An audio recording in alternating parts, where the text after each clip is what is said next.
Thanks for tuning in. Ham Talk Live will be on the air shortly. Please stand by.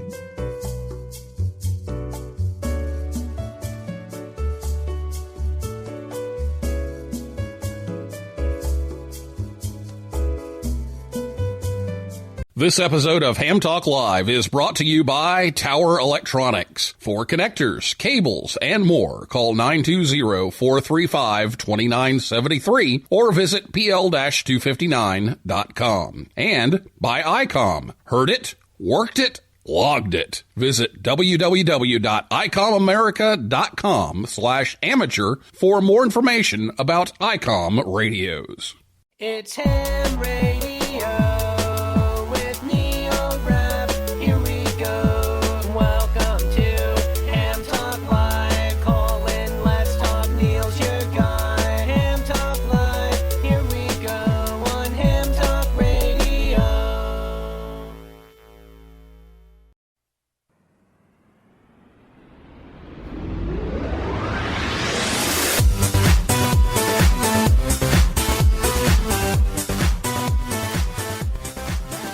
Hey, good evening, everyone. It's time for another episode of Ham Talk Live. It's episode number 207, the Support Your Parks event, recorded live on Thursday, April 9th, 2020. Boy, I'm a year behind. I'm your host, Neil Rapp, WB9VPG. Thanks for tuning in to another episode of Ham Talk Live. Tonight, we're joined by Vance Martin, N3VEM, and we'll take your calls live in just a few minutes. Last week here on the show, Michael Coulter, W8CI, was here to talk about the cancellation of Hamvention and the new QSO party. And if you missed that show, you can listen anytime at hamtalklive.com or on your favorite podcast app or over on YouTube. And you can always catch the rebroadcast of the show on Saturday evenings at about 6:30 p.m. Eastern Time on WTWW. That's 5085 AM. So we're going to talk to Vance here in a little bit about some Parks on the Air stuff, and that's coming up in July. But there's something coming up this weekend, actually, that I need to make you aware of, and that is going to be Saturday, April 11th through the 17th of April. I got a note from Dr. Rob Suggs about the NASA on the air. The NASA clubs will be on the air. They're going to be on the air from their homes, though, with all the quarantine stuff going on.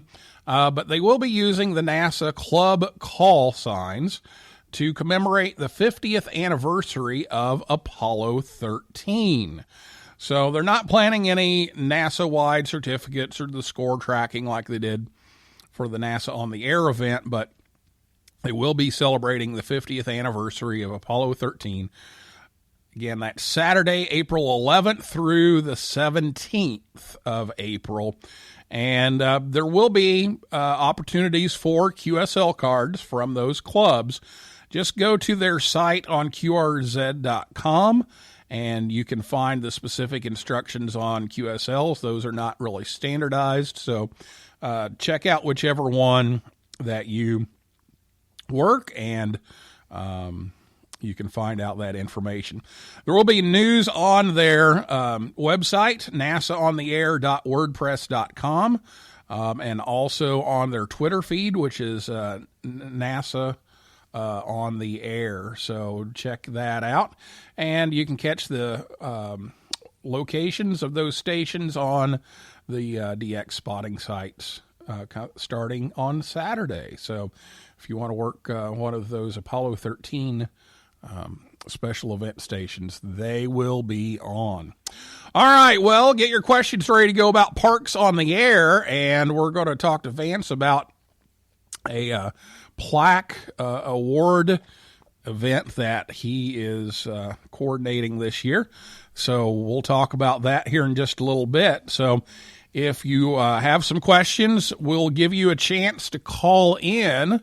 We'll talk to Vance first, and then we'll take a break. And then after the break, we'll take your questions live by phone, by Twitter, and here on Spreaker, the platform where the show is streaming.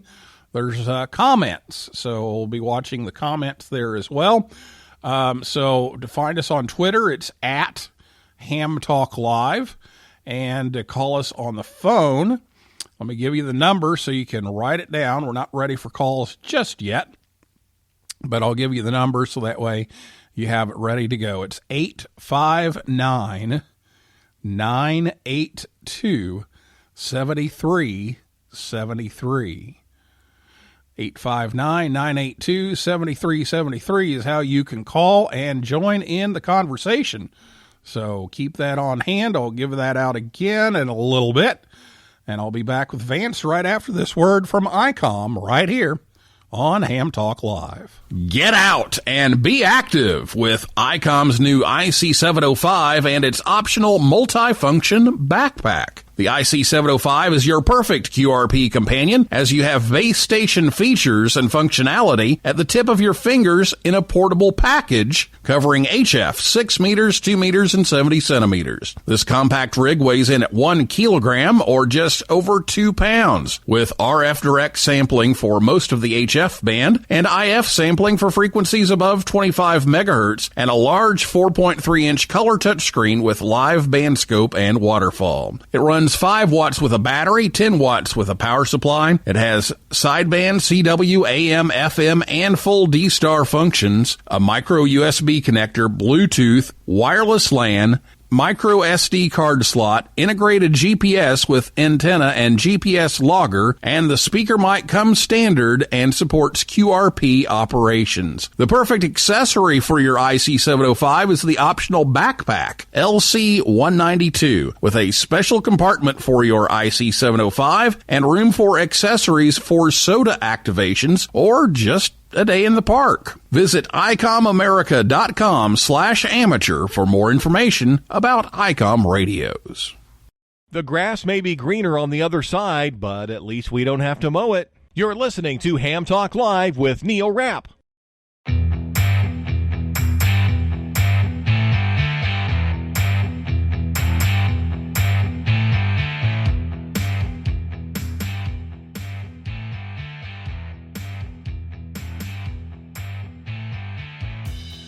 Welcome back to Ham Talk Live. Thanks to ICOM for bringing the show your way. Visit them at ICOMAmerica.com/amateur. We're on the air every Thursday night, 9 p.m. Eastern Time at hamtalklive.com. And tonight joining us is Vance Martin, N3VEM. He became aware of ham radio as a teenager when he stumbled onto some of his dad's old radio books, but didn't become a ham until April 2014. He passed his extra in 2015 and is working on CW skills. Spent a lot of the first years on the air from a mobile station, but now he has a nice shack at home and that he's built, and still does a lot of mobile and portable operation, and he is coordinating the Support Your Parks event for the Parks on the Air program this summer, and that's why we have him on the show tonight. So, Vance, welcome to the show. Yeah, thanks, Neil. Thanks for having me, and thrilled to be on. Well, you've been a caller or a long-time listener, first-time caller last time, so now you're second-time caller. So we'll get you back on here. So, you know, the National Parks on the Air program was a big hit, and we've had a plethora of different events, and one of my favorites, of course, was the famous Walmart parking lots on the air. And actually, I did an impromptu Walmart parking lot on the air contact yesterday. In fact, I got Sean KX9X from a Walmart parking lot on one of the satellites. And then there's lighthouses on the air. There's mines on the air, islands on the air. Somebody even had Dollar General parking lots on the air. There's all these on the air things. And And so you've got just parks on the air. It's not national parks. It's all parks. It's just parks on the air. So before we get into this specific event that you're coordinating, let's hear a little bit in general just about the whole Parks on the Air program. Sure thing. Yeah. So basically, Parks on the Air got started because there was a lot of folks, myself included, that wanted to continue the type of activity that we had so much fun with during National Parks on the Air.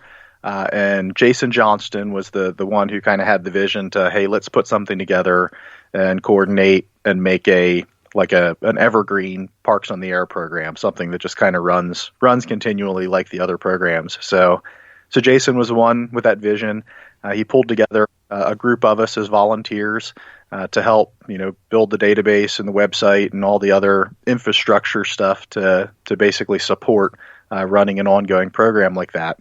And really the idea was to create a program so we could all just have fun. So we set out to essentially mirror the rules that existed for national parks on the air. So 10 contacts from a park equals an activation. But we also wanted to include state parks just to make it more accessible. So that's why it's the generic Parks on the Air, just so there's more places folks can go and play portable radio. So in the interest of fun and accessibility, the program doesn't have a long list of rules. Basically, you just have to be inside the boundary of a park and make contacts to earn activator credit, or make contacts with somebody in a park to earn credit as like a hunter. So folks can, start at parksontheair.com and click around. There's stats and links to get registered and things like that. Really, one of the main differences from the old National Parks on the Air program was that with POTA, we added a list of certificates or achievements that folks can work towards for activating or hunting certain numbers of parks, activating or hunting parks certain numbers of times, making park-to-park contacts. So basically things that you can kind of accumulate over time to earn certificates. So that's the quick high-level summary. Really, it's just a program to get out in the park, play radio, and have fun. And I think, Sean and Norm's idea of the national parks on the air also kind of created an awareness with a lot of the park management, so that they knew what was going on, and people would kind of check in and tell them what was going on. And so I think they're a little more comfortable with this happening just because it's more of a common thing now, and they know that we're not just a bunch of weirdos showing up with all this. Well, okay, maybe we are a bunch of weirdos, but we're showing up with all this radio equipment and stuff in the middle of their park, and so they've got a little better idea of what's going on. Yep, yeah, for sure. It's there's certainly more and more rangers and facilities that are kind of aware of ham radio operators and what we do. And it's a neat way to interact with park rangers too, because, at the end of the day, the rangers are, they're just other people that are also curious about what's going on. So I've had a lot of neat conversations with park rangers just being out, and they'd swing by, oh, what are you doing? And, you talk to them a little bit and, kind of get the little ham radio sell in to expose more people to ham radio. And once in a while, you'll stumble on a park ranger that's also a ham.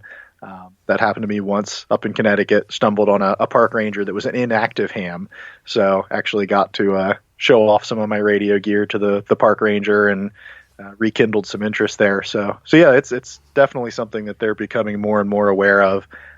We do tell people, respect the rangers. If somebody isn't sure about what you're doing, is a little uncomfortable, just kind of respect and obey. And we can always, it's easier to be polite and explain later than to try to push back if somebody isn't sure about what you're doing. Yeah, good advice. Well, let's talk a little bit about this event that you're coordinating, which is the Support Your Parks Plaque Event. So tell us all about that and how people will be able to participate in that. Yeah, it's something that I'm really excited about because it's an activity that I've spearheaded. This will be the third year now. So when I talked about the different awards and certificates that are available through Parks on the Air, one of them is just called Support Your Parks. And Support Your Parks is actually something we do quarterly. We do one with every season. So, we do a winter, spring, summer, fall Support Your Parks events. And essentially what started about 3 years ago in the summertime event, we decided to add an extra twist and basically say, hey, let's coordinate this plaque event to kind of add some excitement and maybe draw in some new people. So back in 2018, we had our first plaque event in conjunction with the summer Support Your Parks. And in 2018, we just had 2 plaques available. It was a most contacts for an activator and most contacts for a hunter. Then last year, we added some more categories because there was a lot of interest and a lot of folks wanted to sponsor plaques. So we had 8 categories last year, and this year in 2020, there's going to be 11 categories, so 11 plaques up for grab, which are basically most contacts for an activator and a hunter, most voice contacts. We have an N2CX Memorial, which is a CW contacts for an activator. Then there's a hunter version of that also. And we do a Digital Contacts Awards. Then there's one we call Rover, which is for activating the most unique parks. So for folks that are familiar with like VHF, grid chasing, it's kind of the parks version of that, trying to bounce between as many parks as you can during the event. And then Chaser is the flip side of that for hunting the most parks. And then lastly, there's a club category for the club that makes the most contacts as a group of 3 or more operators. So it really started as really just a passion project. Myself and one other active POTA member said, hey, let's foot the money for the plaques and do this. And it was real popular. So I said, hey, I'll keep coordinating this, but we'll need to find sponsors to help pay for all the extra plaques. So that's what we did. So this was a chance to add to the hardware to put up on the wall, and also a chance to just get out and operate. And, it sounds like a fun time. And I know that, in doing my research here, you kind of headed up getting those plaques going. So thanks to you for doing that. So let's say, somebody goes out and makes some contacts and of course logs those. Afterwards, how do they submit their logs and how do they apply for the awards and all that kind of thing and get a chance to get some new hardware? Yeah. So we've tried to make it really as easy as possible to participate. So it follows all the standard POTA rules and log submission stuff. So as an activator, you go out to the park, you make your contacts, do your logging any way that you're comfortable with. So, most folks will use logging on the computer. Some folks will do handwritten logs and then type them into a computer when they get home. Really, the only requirement is that you get your logs into a program that'll spit out a standard ADIF file. And then after the event ends, we give a couple-week window, and those logs just get emailed in. So when somebody registers on the website, they go under their call sign on the website, and there's a link to email in the logs. So you click that link, drop your login in that email, and it gets sent in. And it's really as easy as that for activators. For hunters, it's actually even easier because all of the hunter activity is actually based on the activator's logs. So all hunters need to do is make sure they're registered on the website ahead of time, and they'll get their credits automatically as folks start submitting their logs. So participation is pretty straightforward. The plaques themselves are really nice plaques. I worked with a local trophy shop here in the town where I live. So they're a real nice black piano finish wood with an 8x10 textured black aluminum plate, has a fancy silver border around it. There's pictures of those plaques from past events. on the website where folks can go to check those out. But they're a neat thing. They're definitely a nice piece of hardware to have hanging on the shack wall. And remind us of the address of the website again. Yep, it's just parksontheair.com is the main website, and you can kind of click through the menus to get to everywhere you need to go from there. Okay, so that's where you can check all this out, and you can get out and activate some of these parks, and if you can't activate a park, then you work one of the parks. And I know I actually had this for when we come back from the break, but we probably ought to go ahead and hit this because it's already come up on QRZ. I was looking at the announcement of the show, and there's seems to be more, well, not more discussion on there than here, but there's it seems to trigger a discussion, which isn't exactly why I put it on there. But anyway, there was a lot of people saying, wait a minute, what parks? I thought all the parks were shut down right now. So in looking at that, there's a lot of places that have shut down their parks, but then there were places like here in Indiana where they've done the exact opposite. They said, you know what, we're not going to charge you to use the state parks. We're going to just open them up so that way you don't have to stop and exchange money and all that kind of thing. We're going to open them up so that way you've got someplace to go where you can spread out and stay away from each other and, you know, enjoy the outdoors. So I know there's some other states that are doing that. So can we address, you know, some of the concerns of the COVID-19 implications of this? And it is going to be in the summertime, so hopefully we'll be in a better shape by then. Yep. Yeah, certainly. Yeah. And as we were talking about getting stuff rolling for this summer, that was obviously part of the conversation that myself and the other folks on the admin team had. So basically the way we're doing it, and we actually put this information on the website, so folks go and start clicking around and looking at the plaque information, they'll see it. But what we decided is there's a lot of park activations still going on right now because there are a lot of states, like you said, that have really actually opened their parks up for folks. But there are those that have completely shut down. And to make sure the playing field is fair, that everybody who wants to participate can, basically what we decided is that, one, we're going to hope that by the July date that everything's opened back up again. But if it's not, if there's even a single state that still has park closures, we'll actually just postpone the event. So like I said, the Support Your Parks we do quarterly, and the plaques we do along with the summer event. But if there are still park closures when the summer event comes, we'll actually just postpone 3 months to the fall event. Hopefully by then everything will be open back up, and we can just keep going a quarter at a time like that if we need to. So our backup is to just make it a fall Support Your Parks event instead of summer if we have to. Okay, very good. Well, it's good information because I know a lot of people are going to ask about that. So, all right, well, let's take a break, and when we come back, we'll take more of the questions for Vance here that are popping in on the comments on Spreaker and on the tweets, and we'll take your calls live on the show at 859-982-7373, and we'll give you that number again here in just a minute after this word from Tower Electronics right here on Ham Talk Live. Thanks for choosing Tower Electronics. How may we help you today?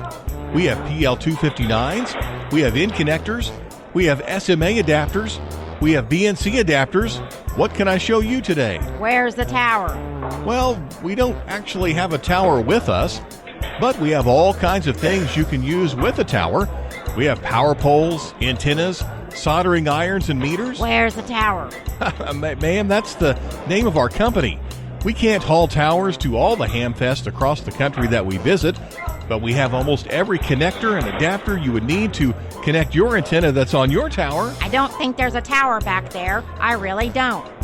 Tower Electronics. Visit us at a Hamfest near you or call 920-435-2973 or see our whole catalog at pl-259.com. Sorry, one thing we don't have is a tower.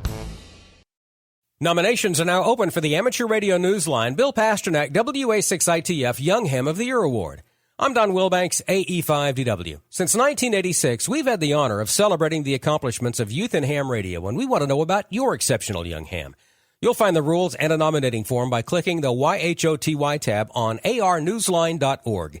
Fill it out, send it in, and we'll see you and an amazing young ham at the Huntsville, Alabama Ham Fest in August. Thanks, and 73 from Amateur Radio Newsline. Join the conversation. Give us a call at 859-982-7373. Again, the number to call is 859-982-7373.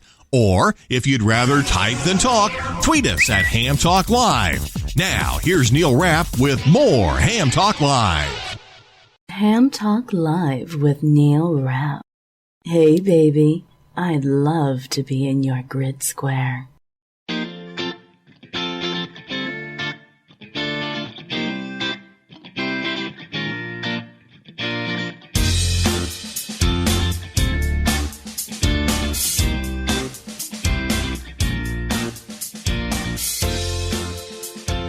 Tower Electronics is at home in Green Bay riding out the COVID-19 quarantine, but they'll be back out on the Hamfest tour soon.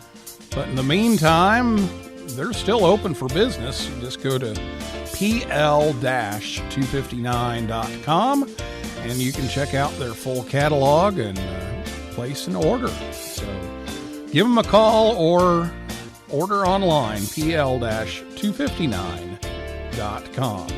Ham Talk Live is on the air every Thursday night at 9 p.m. Eastern Time, right here at hamtalklive.com. And be sure to check us out on social media, Facebook, Twitter, Instagram, and YouTube. And it's time for your calls. So if you have a question for Vance, give us a call right now. It's 859-982 7373 859-982-7373. Or you can tweet us.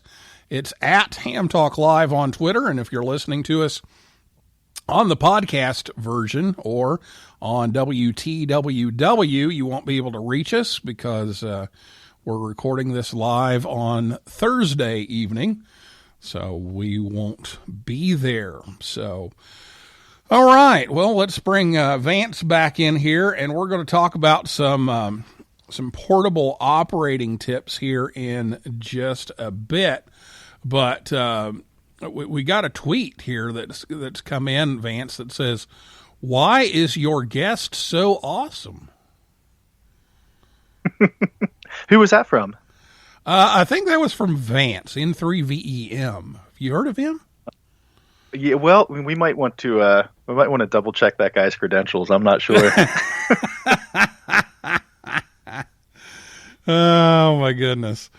Well, if you have a question, you can tweet us. It's at Ham Talk Live. And again, the number 859-982-7373. And let's go to the comments here. We've had a ton of comments, and I really appreciate, we're kind of getting a usual crew on the comments here. And the interaction is what the show is all about. So we want to thank everybody for being in there tonight. Joe K0NEB mentions that the IC705 is going to be delayed. That's ICOM's new little bitty QRP rig, which would be great for Parks on the Air. So it looks like it's going to take a little longer than expected with all this chaos going on. So it's going to be a little bit longer before that's out. And we've got a bunch of other things here, but we have a phone call. So let's go to the phones. Hello, welcome to Ham Talk Live. Hi, Neil, Vance. How are you this evening? Good. Who do we have here? This is Carmen. It's me again. K1LKP. Hi, Carmen. How have you been? Been good. How are you? Good. In regards to the subject here tonight, POTA. Over the years, I've had the opportunity to work about 10 different POTA stations. Okay, and one of the things I'd like to suggest, i.e., going forward, is that whoever these folks are who decide to set up a POTA station, they should put all the info on their QRZ page ahead of time. Because many times you talk to these folks, you get the number that they're at, okay. You go to their QRZ page, and there's nothing that they're on a POTA adventure, okay? All right. Carmen, can you turn your speakers down there? Oh, I'm sorry. I apologize. We're getting a delay there. I apologize. Okay. No problem. Yeah. That's my suggestion. Is these folks who are going to go out into the fields and operate a POTA station, they should put all this information on their QRZ page ahead of time, so that people, when they go back, look up their QRZ thing, and they're not scratching their head. Also, they should have on their individual QRZ page the link that Vance gave us tonight, which was parksontheair.com. Yes, that's the link. Okay, now that's a great page. One of the things, if it's possible, okay, to do on that page, if there's like a search window where a person could go in and put in the one of the typical numbers that you would get. For instance, I recently worked somebody, and they gave me a K2028. If they had a search window on that page, and where it took you right to the location with all the information about K2028, that would be great. Again, all it's right, just Vance, a suggestion. Vance, you want to talk about that? And I know you've got some postings of stuff on the website, actually. Yeah, for sure. Yeah, so the QRZ pages, that's something that is definitely a good suggestion.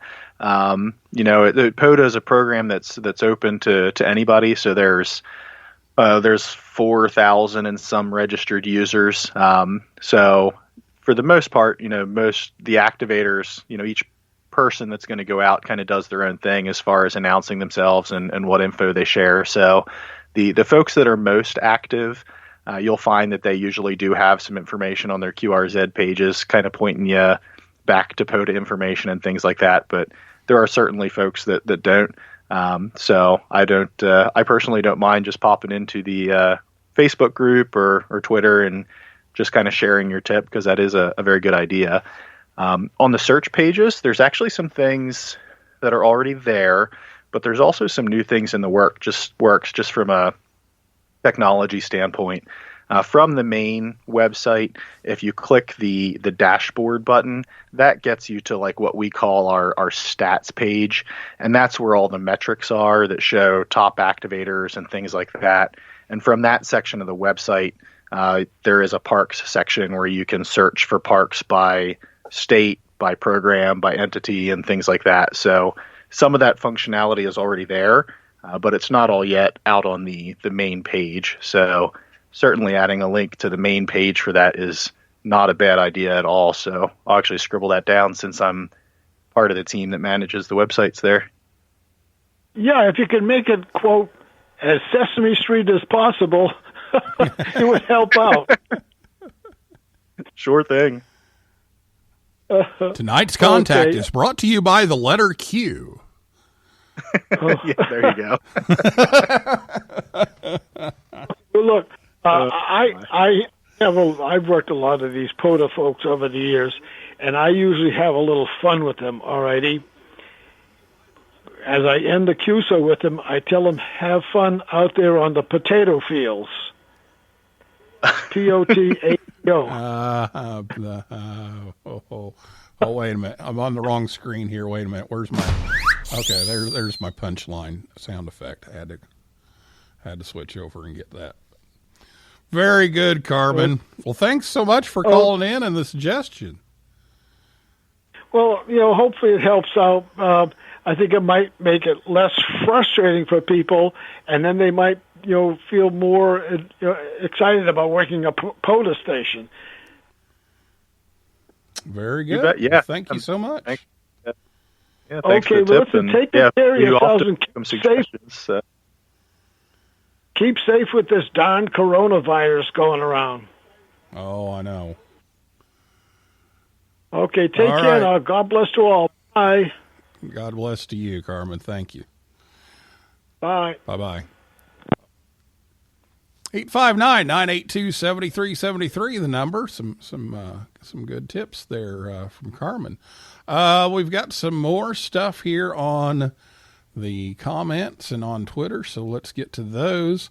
Troy, W9KVR, says, we have snow tonight in the flatlands of Illinois, so I think actually we may be getting some snow here. So it's from 85 yesterday to snow.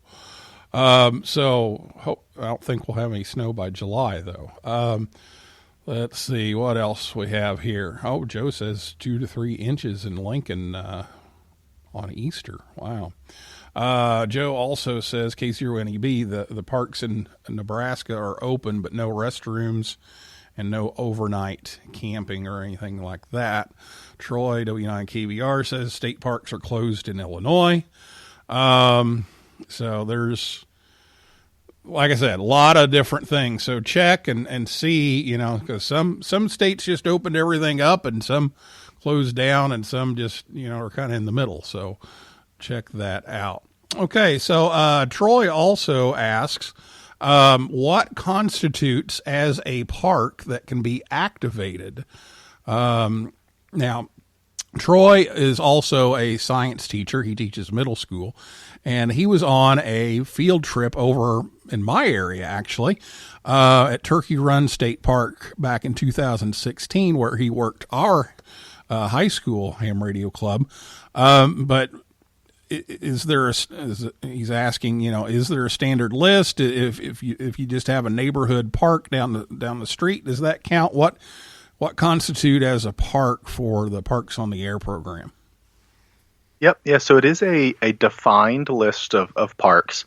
And from the website, you can go to that stats section, and in the parks, under the parks tab, you can find the lists of the eligible parks. But generally it's all federal and state parks that are on the lists. There are some state parks that are missing, but there's actually park administrators that are constantly going through, and if there are state-run parks that aren't on the list, we're slowly getting those added. But they're pretty much all on. It does not include, however, like county or city parks. So if you just have a small county park or a municipal park in your area, those would not be on the list. Okay, very good. John, down in Florida, W4USF, asks, how difficult is it to gain approval to set up a radio in a park? And are there any environmental impact forms to fill out? So for the most part, there's no approval required. With POTA being kind of designed to be very accessible, a lot of the activators, if they're going to a park where they think there could be sensitivity issues or environmental issues, will often just park and sit in their car in a parking lot and do an activation from a mobile station. But most of the time, the type of activity we're doing doesn't require any special permission. Personally, I've always operated under the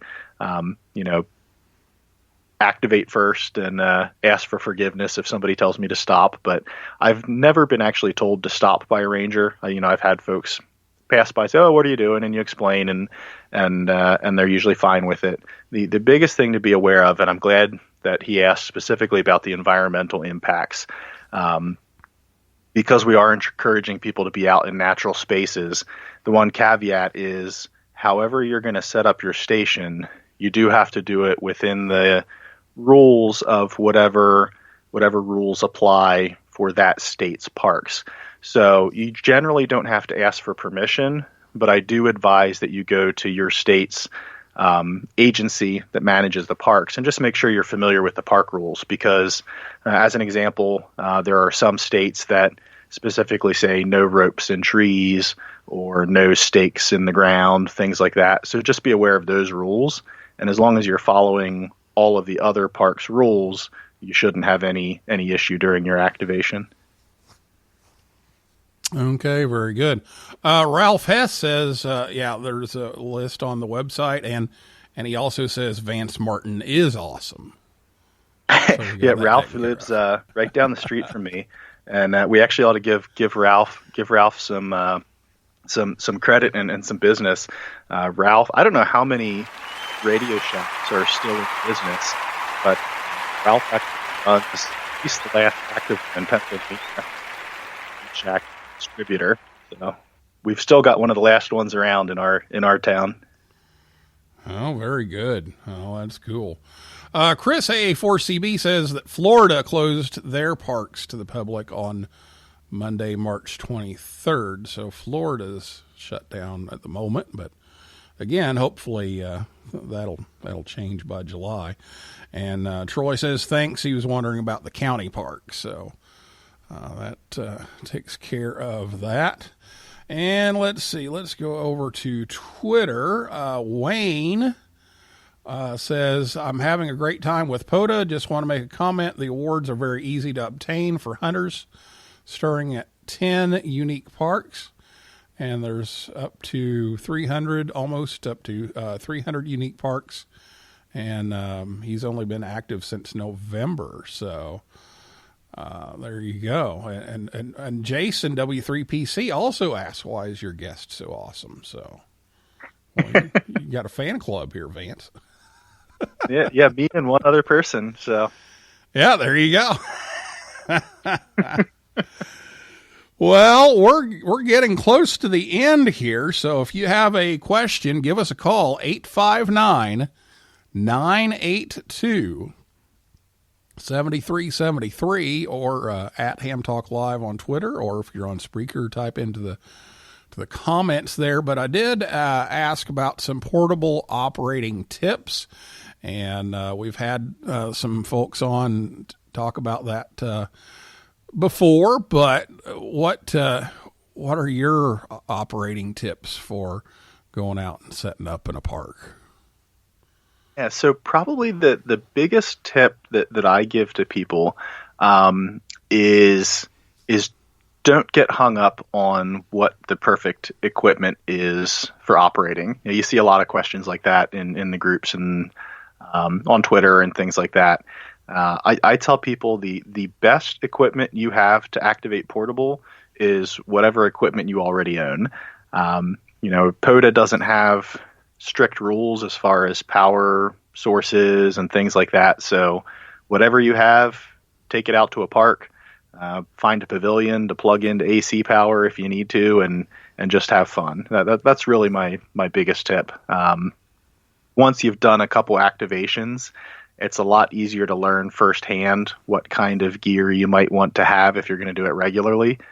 But when you're just getting started, just grab whatever you've got and get out there and have fun. That's what it's all about. Now I'm gonna throw one at you here, and hope I don't. Oh, okay. Hope I don't throw you too much of a curveball here. But at school, we actually went out and activated a county for the Indiana QSO party at Brown County State Park, and they've got some great elevation out there and everything. And we had a nice setup. We took a buddy pole out, and we also took a ham stick. And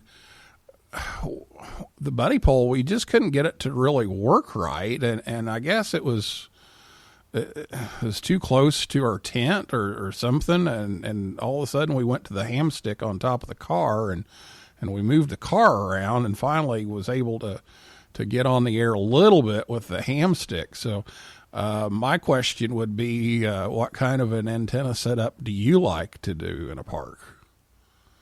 Yeah, so I have really like 3 different things that I use most often. So a lot of times it was just a ham stick on the car. I do have a buddy pole, and then I also just have a push-up mast with full-size dipoles. It's kind of arranged like a fan dipole, but it's just 2 elements, one for 40 and one for 20. I think you'll find in POTA that 40 meters and 20 meters are kind of the money bands. They're the ones where most POTA activity happens. So if you can cover those 2 bands, you're good to go. So that's actually my preferred one, the push-up mast with the full-size dipoles, because usually you can put up a full-size push-up mast in like an inverted V without having to worry about ropes and trees if you're in one of the states that prohibits that.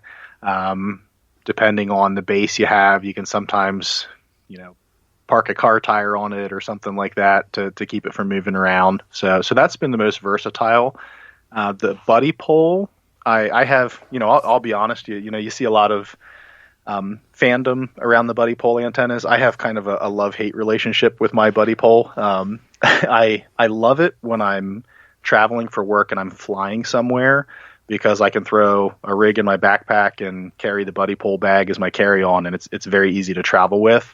But because it is a very shortened, compromised antenna, they can be finicky to tune, just because that's kind of the nature of a shortened antenna when you start getting coils involved and things like that. So the buddy poles are nice for portability, but at the end of the day, nothing beats a full size wire if you can get one up somehow. Okay, very good. Troy says they used a TS480 SAT, a 12-volt battery, and a screwdriver antenna, but the screwdriver antenna was mounted on the roof of the school bus, so he had a ground plane there. And Douglas Rice says Monkey Wrench ARC loves Vance, so more members of the Vance fan club here. Yeah, that's more folks I'm familiar with for sure. See, that's the thing. See, we get listeners by bringing people like Vance on, so that way people come to hear Vance, right? Yep. Yeah, and Doug, I'll give a shout out for Doug too. Doug's I might have my titles mixed up. Doug's actually on the board of the local club here in town, one of the board members. So the Monkey Wrench is, him and a few other folks from the club like to get out and do some POTA stuff. So that's the Monkey Wrench Club there. Oh, very good. Well, hopefully people can get out to these parks this summer and get on there and activate. And definitely people can get on and talk to the ones that are. So we just advise everybody to keep an eye on the rules and keep an eye on what's open and what's not in your area, because it's very different depending on where you are. And hopefully by July we'll get enough UV and heat and everything else, and we'll be in good shape. But make sure you check those out. Be safe. And same thing for field day. We're probably going to see a lot of backyard activations on field day, I have a feeling. So make sure you check that out. Let's see. Did we have something else on here? Oh, Ralph says he didn't know this existed, so he'll tune in. So there we go. We got more. Oh, we have another call. Let's go ahead and take another call here real quick. Good evening. Welcome to Ham Talk Live. Who do we have? This is Wayne. Oh, hi, Wayne. Thanks for calling in. How you doing? November 3, Charlie Delta Foxtrot. I was just listening to the show here with Vance. Unfortunately, I've never made contact with Vance yet, but I have some of the other administrators. There was one comment that I just wanted to make about the hunters. Even if you've made contacts with some of the activators and haven't registered, I would kind of implore any of the people that have to go ahead and register, because there may be an award waiting for you without even knowing it. Absolutely. Yeah. The activators logs are all there. And just like Wayne said, as a hunter, to kind of unlock the magic, all you have to do is register. So if you've contacted a bunch of stations and you register, you might see that, just like Wayne said, there could be a pile of awards just waiting for you. Absolutely. And that was my only comment, other than I love the program. It's great for the hunters that can't get out or are homebound that can't get out but still can talk on the radio, and it's a great program for them to hunt these people down. All right, Wayne, thank you so much for calling in. We appreciate it. All right, thank you. 7-3. All right. Well, Vance, we've kept you a little bit overtime here, so we'll give you a chance to finish things up, and then we'll get on our way and hope for the best for parks being open. So, any final thoughts here? I don't think I have anything extra other than, just make sure you check out the website. We'll obviously keep updated information there. So if the dates do have to push out to the fall, that's where we'll announce it. And there likely will be a couple sponsorship opportunities left. So if there's anybody who's really anxious to sponsor an award, May 23rd is the official date that those gates open up for anybody to throw their name in the hat if they'd like to sponsor any of these plaques. But other than that, I hope folks have fun with the event, and I'm looking forward to contacting and hearing a lot of folks making contacts on that weekend. Okay, and remind us the dates again and the website.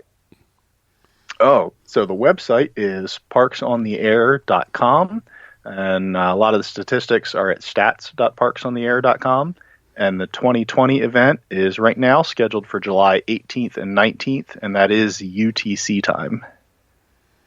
All right, very good. Well, thank you so much for coming on the show, Vance, and talking to us about Parks on the Air, and good luck with the event and all the awards and getting all this going. You bet. Thanks for having me on. All right, well, that is a wrap for this week's edition of Ham Talk Live. Thanks to my guest, Vance Martin, N3VEM, and everybody out there in cyberspace for listening and calling in and typing in, and invite you back next Thursday night at 9 p.m. Eastern Time. And for a list of all of our upcoming guests, be sure to visit hamtalklive.com. Just click on the link there, and it'll take you to that page. And if you like the show, please leave us a review. That helps others find us faster. So for now, this is Neil Rapp, WB9VPG, saying 7375, and may the good DX be yours.